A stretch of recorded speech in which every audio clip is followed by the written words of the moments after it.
So, welcome everyone to another Planetary Gig Talk, Tales of Music and Magic. I'm your host, Jefferson Glassie, Chief Spiritual Dude of the Planetary Gig Society, whose mission is making connections through music with the intention to bring peace, harmony, coherence. And today I'm really very excited to be able to talk with sort of a new friend we met through Synchronicity in Rishikesh, India, at the Devi Music Ashram. And he's still in India. Magali Hochlander. Yes, correct. Yeah, Magali, it's so good to see you. You look great. I love your... Thank you so much. Thank you. Yeah. It's so good to see you too. Yeah. So I think we have a lot of things to talk about. And, I have talked about you sometimes and said that, Magali is my friend. She's from France, but lives in Malta. Yes, So right. maybe we can hear a little bit more about that and your trajectory in musical life. But I just want to share, because I think the synchronicity is so amazing. No coincidences.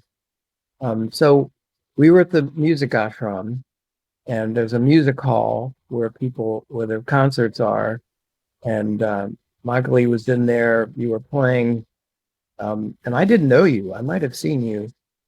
But my friend Tumas, the Swedish singing firefighter, was doing a kirtan just up the street, really. And I mentioned it to a few people, and they weren't really going, nobody was going with me. And so I saw you in there and opened the door and said, "Oh, hi, I'm going to a kirtan. Would you like to go?" And you said... And I remember that moment, I felt just immediately, yes, I'm coming. Like without hesitating, I just followed. I was like, yes, because I saw these posters about Tumas and I was interested in his offerings. Oh, the light went off. This happens. I'm in the mountains, so... Well, now the celestial light is coming down on you. Right. And so, yeah, I just followed you there. And then what happened following that was also really amazing, because we were in the audience and we were singing along. And at a point, Thomas looks at me and says, "There is a free mic if you want to join me on stage." And I'm like, okay, let's do this. And this is how my journey started with the kirtans in Rishikesh. It's so unbelievable. It's no coincidence. Yeah, no coinkydinks. That's what I call it. No coinkydinks. Yeah. So and from there you started doing the kirtans, and you were doing other things and all that, and we had an opportunity to do one of my hashtag songs for humanity with that, right, sort of the kirtan we made up. Love, unity, love, respect, peace, and unity. God, I can't remember. Yes. I'll try to remember it more correctly and say it later. But so, the kirtans, before, when I've been in India, I hadn't heard too much about kirtan. I knew a little bit about them. Tumas does them in Sweden, I think, when he's home, plus in Rishikesh. But I didn't know too much about them. And then we ended up with all these sitting around playing with people from all over, these kirtans. So that's one thing we want to talk about. But if you could just, I'm always so curious, how did music come into your life? Do you remember, were you little? Did you sing when you were young? Were your parents musical? And how did you get on this journey to being, I know now, and you can tell more about it, sort of a sound studio in the Himalayas. Yes, right. It's incredible how life is working, really. So I would say that I was born with music. Music is my first love. Piano was my first love, actually. I was never taught piano, but my parents tell me that as a child, when I was coming back from kindergarten, probably like when I was 4, I was already going, and my dad used to have this he called it organ. It's not a synthesizer, it's not really a piano, but it's something that has different sounds, like a very old school thing. Mm-hmm. And I would just sit there and try to reproduce the songs that we were hearing at school. And so from there, they would play for me. They still have the vinyls, and they would play for me like Richard Clayderman and all these like really how to say traditional piano music. And then I started singing. I remember with my sister in our bedroom, we would make like a little stage and sing together. And later on, it just continued until I was a teenager. I was really passionate about singing, and I was telling everyone, you can laugh at me, I'm going to be a singer later. So I was practicing a lot of singing at home with my sister. We would sing these Mariah Carey and all these diva songs and all these things. And I was really convinced that I would be a singer. And in fact, when I was 15, I did this little tattoo to myself. It's a treble clef. Oh, I did it to myself. Yeah, I know it's difficult now to show it, but yeah, I can't really see it on the screen, but yeah. But so I did it myself to always have it under my eyes that remember what is your goal in life? Music is your companion. So this was very strong in me. Move But back then- over. You came out of the screen a little bit. Can you move back over? Oh, really? To your right a little. Oh, Yeah. Okay, there you are. Okay, went too oh, far. really? Okay. That's I perfect. think I have a different view here. Oh, yeah, now we have the little light in the background too. So. Yeah. And this is in France, right? Where you This was in France still, Okay. yeah. And after that, I actually stopped singing, stopped playing music for 20 years. So Wow. until very recently, until maybe 5-6 years ago, I stopped singing because of some limiting beliefs that I took on from someone telling me that singers are this and that, and I just integrated slowly and stopped singing. Wow. Isn't And that so, interesting? yes, so it's been, for me, singing has been a very healing journey because, first of all, I realized later on when I started singing again that what I was doing when I was a teenager, it would have been copying someone else's music. Mm. And I had sort of like to lose it, to reconnect to it from another point of view, from really singing from the heart. And this came, maybe 6 years ago, something like that. I started to do some inner work and go through some rituals and ceremonial work.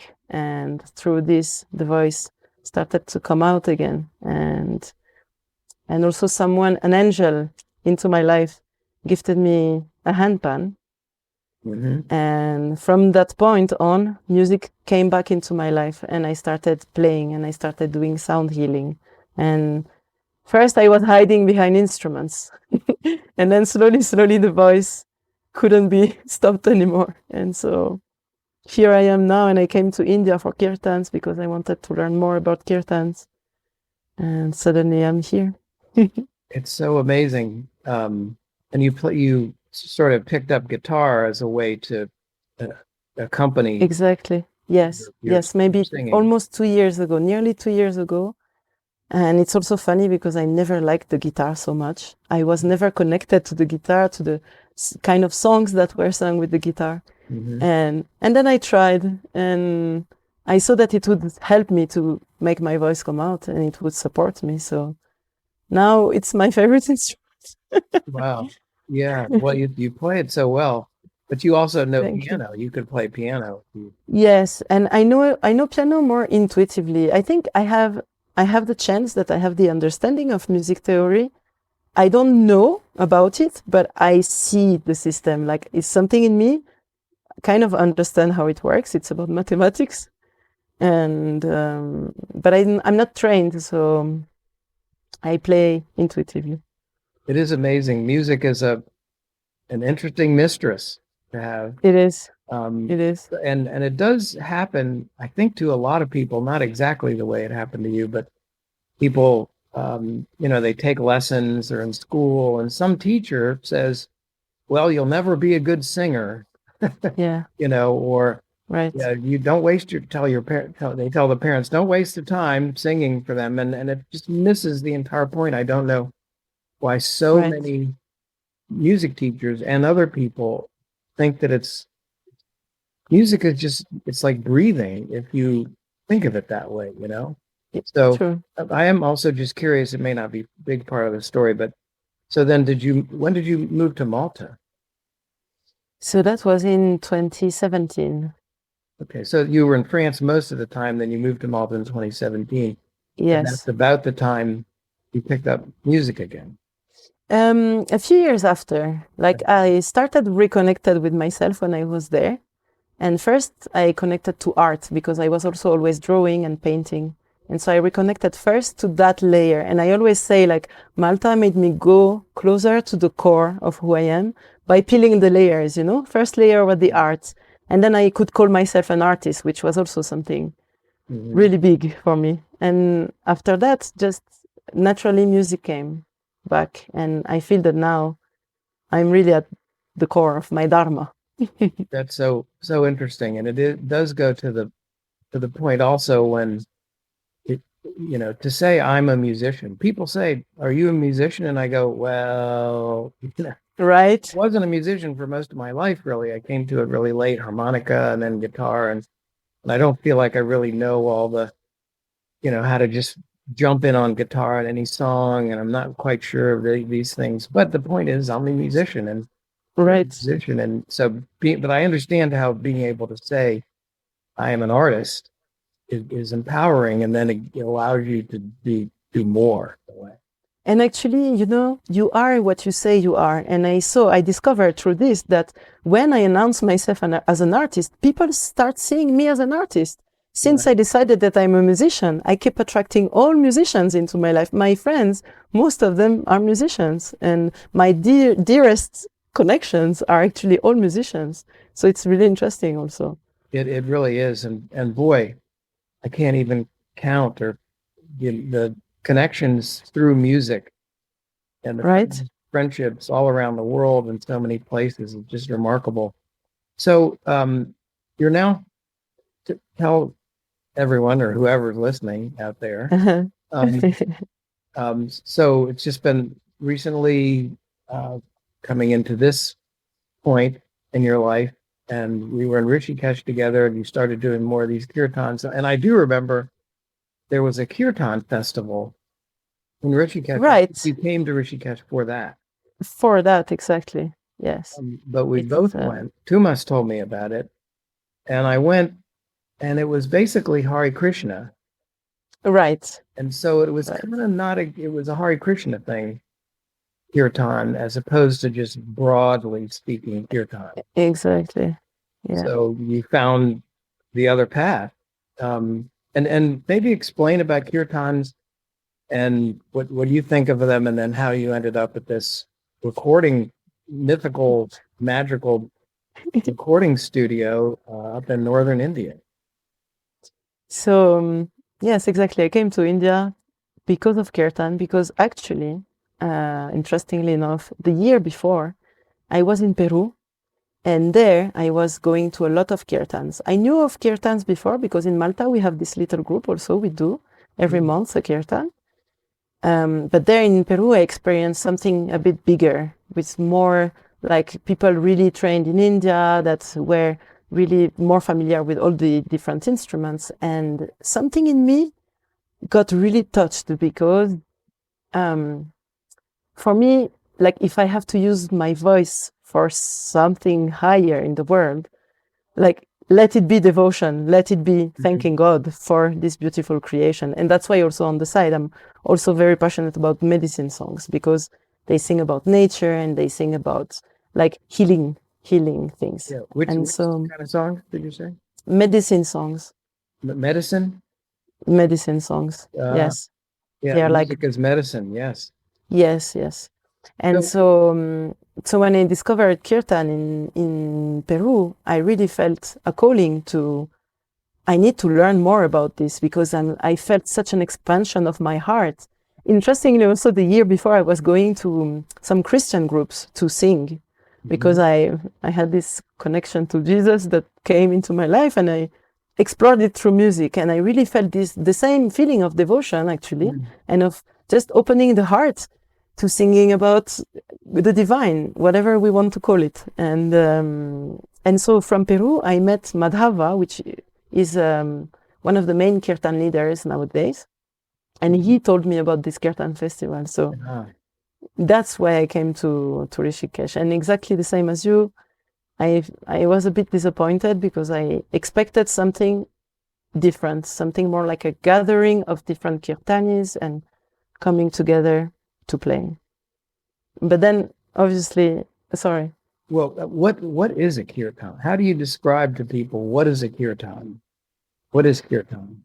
So kirtan is it's a coming together of people who want to chant together the name of God. And we know that in Hinduism there are all these deities and they represent different aspects or different energies. And with music, with the fact of singing, we can bring this, because a mantra, we sing mantras during kirtans, and a mantra is basically a tool that is encoded with vibrations, because the sound of Sanskrit is based on vibration. And so when we sing this mantra, we really attune to the energy of these different deities. When you sing, let's say, for example, for Krishna, you can feel this expansion of love. When you sing for the mother, Durga, then you can also feel more like the motherly love of nature. So there are many different aspects. And usually a kirtan is a format where the singer who is on stage will sing a sentence and the audience will repeat as a call and response. So it's a very inclusive way also of sharing music, because it's not about how you sing or how good of a singer you are. It's absolutely not. It's really about drawing these vibrations and bringing them into your life. And it is said also that some mantras are healing for different physical things, for emotional well-being, and obviously for spiritual connection. Wow. And, I was, we went to Varanasi with Raj and Pramod from the Music Ashram. I interviewed a classical violin player, and he was talking about music and the ragas, and it's all really connections with nature. Yes. And so, playing music that represents the birds singing or the clouds coming and moving or that sort of thing. And I think it's probably the same. I mean, similar. I mean, it's devotional in Sanskrit and all. But the how was I going to say that? Well, I lost my train of thought there in terms of what I was going to say. But it's vibrational in a sense. Yes, exactly. Tapping into. Oh, I know. Some people say there's 33 gods in Hinduism, and some people say there are 33 million gods in Hinduism. And I think Raj and his father would say they're kind of representative of emotions and things that happen in nature and things that happen in the spiritual world and whatever. So it all kind of ties together. So what you're doing in particular is the kirtans are in Sanskrit. Yes. Yeah, I mean, I guess you could do them in other languages, like we did that one, peace, love, unity, respect. That's what it was. For sure, yes. So that's not really a kirtan, but it's the same. But it's based on a repetitive, also vibration, because when you say love, you vibrate something different than when you say destruction. Right. So. Yeah, and so you've come to be with a group of people who are working on a kind of a kirtan project. How would you say? What are you all up to? Yes, so that's how I met them. They play kirtan. One of them is a classically trained Indian singer, so he is all about the ragas and all these. Like, he really knows a lot about it. And I think I lost your, yes, your son. Yeah.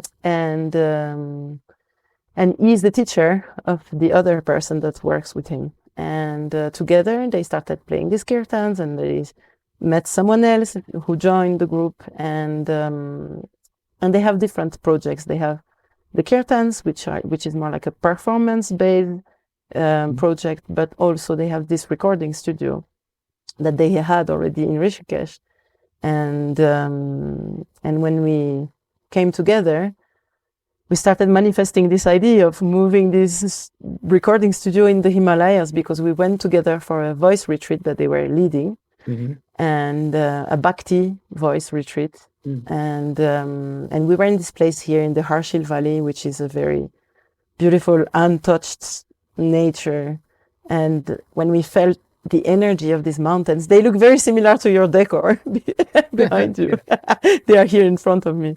And the energy that they carry is so clear and so powerful that everything we were saying, we knew that it was going to be manifested. So we just now moved a month, not even a month ago, 22 days ago, actually, today, and installed this recording studio here. So we have also like an offering about receiving artists here, people who want to record, obviously, but also people who would just want to have a quiet space to create, to want to have this energy supporting their creation. And coming here, it can be a writer, it can be a painter, it can be someone who wants to make a documentary about nature. And we have also a project of teaching about Kirtan and about Bhakti, and combining our different paths and offerings together into a course that we are working on at the moment. So it sounds really amazing. I have to see. I may have to try to get there. Yes, you might want to try to come here.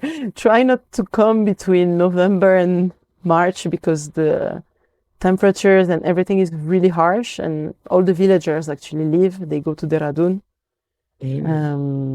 But on the rest of the year, it's a really powerful place to be. Oh, so in the summer. In the summer, yeah. Better weather than in the winter. Yeah. Yes. So it seems to me that more people would be better off if they knew Kirtan and did things like Kirtan in their daily lives. Of course, it has a little bit of a woo-woo aspect for people, but I really, what you're doing, I think, is fabulous, because it's so special. It can really change your life. Yes, I really believe that. I really believe that. Yes. Yeah. So talk a little bit more about that in terms of how, what you've seen of the power of music in your life, and maybe recently, and how, everybody, or some of us, can tap into music to help really make a better world, not just ourselves, but that's important, but to, spread that energy around. All right. Yeah. I really think that music can heal the world. I really believe that, because you can see, like, for example, first of all, I never heard anyone telling me I don't like music. Music is universal. And when you see sometimes, these videos where suddenly there is a happening in like a commercial center or in the train station, that someone starts playing piano and another one comes and sings. And suddenly you observe everyone just stops, comes into presence, which is, in this day and age, so difficult to get, and comes into the heart and starts smiling and start being together. And it really brings people together in such a beautiful way.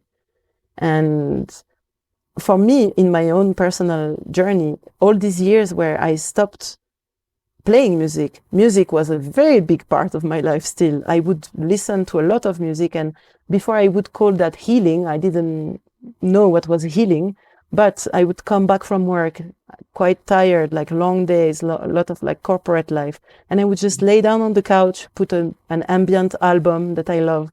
And I would have tears, and I would have all these emotions coming, because these were like the things that I could not process, and I didn't even identify them. But music really held me into all the moments of my life, the most challenging ones and the most beautiful ones. And I think this is the power of music. And it doesn't really matter which type, even, as long as something in you resonates, your emotion is connecting to something, or someone puts words into your own experience, and suddenly you feel seen and you feel held, and it's really beautiful. And so then Of course, when you come into spiritual music, devotional music, then this is even more increased, because then you consciously choose to connect to these vibrations. And for me, it's a bit the same what I do with the medicine songs, because it's also honoring, like for me, I think music has also the power to spread the message that we want to spread